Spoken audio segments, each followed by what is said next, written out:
या या या करा चेक करा हो बंडा चेक करायला होता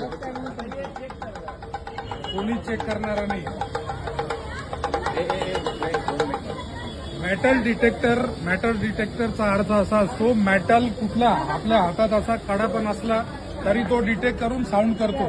पण सिक्युरिटीचं काम आहे आत घुसलेल्या व्यक्तीला सरसकट चेक करणं. पण इकडे आपल्या मंदिरात कोणीही चेक करत नाही.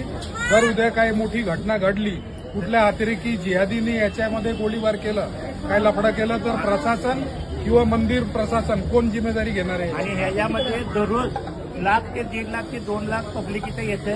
पब्लिक देव धर्मासाठी येत असताना ह्याच्यामध्ये एखादा जर आतंकवादी येऊन घुसला आणि त्याने जर अशा पद्धतीने गोळीबार केला तर याला जबाबदार कोण? प्रशासन जबाबदार राहणार आहे काय? आता ह्या व्यक्तीच्या कमरेला पिस्तल आहे तरी सुद्धा इथं डिटेक्ट होत नाही. याचा अर्थ काय? हे प्रशासनानं पहिला उत्तर द्यावं आणि इथं उगाच इथं खुगळी भरती करण्यापेक्षा इथं चांगला आणि व्यवस्थित असा विचार करणारा माणूस इथं थांबणं गरजेचं आहे. उद्या घटना घडल्यानंतर तुम्ही जागा होणार आहे काय? घटना घडायच्या अगोदरही तुम्ही इथं जागा होणं गरजेचं आहे. अन्यथा सगळी भक्त इथं आम्ही दारातून उभारणार. आणि कुठलाही माणूस सिक्युरिटीसाठी चेक करण्यासाठी पण इकडे अवेलेबल नाहीये.